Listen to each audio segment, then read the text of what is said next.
நட்டாஜி எங்களுடைய 200வது எண்மண் எண் மக்கள் யாத்திரையில் கலந்து கொண்டார்கள்.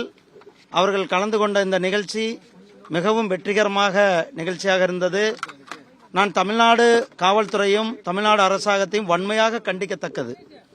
அதாவது நட்டாஜி அவர்கள் அந்த செல்லுகின்ற பாதையில் முழுமையாக கடைகளை அடைத்து அங்கிருந்த லைட்டு, அதாவது மின்சார விளக்குகள் அனைத்தும் அணைக்கப்பட்டிருக்கிறது. இது கடுமையாக கண்டிக்கத்தக்கது. ஒரு தேசிய தலைவர் வருகின்ற, அவர் ஜெட் பிளஸ் பாதுகாப்பில் இருக்கின்ற தலைவர் வருகின்ற பகுதியில் கூட அவர்கள் அந்த மின்சாரத்தை துண்டித்தது மிகவும் வன்மையானது. அரசாதிகாரிகள் இதற்கு பதில் சொல்லி ஆக வேண்டும். இதுதான் டெமோக்ரஸி எங்க இருக்குது? திமுக கிட்ட எதுவுமே டெமோக்ரஸி இல்ல, டைனஸ்டி இருக்கிறது. அதாவது டைனஸ்டி கட்ட பஞ்சாயத்து என்று சொன்னார்கள்.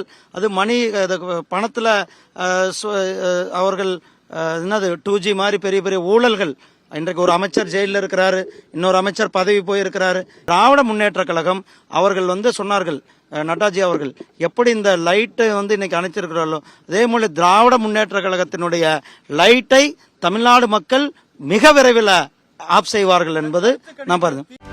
செய்திகளை உடனுக்குடனும் துல்லியமாகவும் தெரிந்து கொள்ள சப்ஸ்கிரைப் பண்ணுங்க.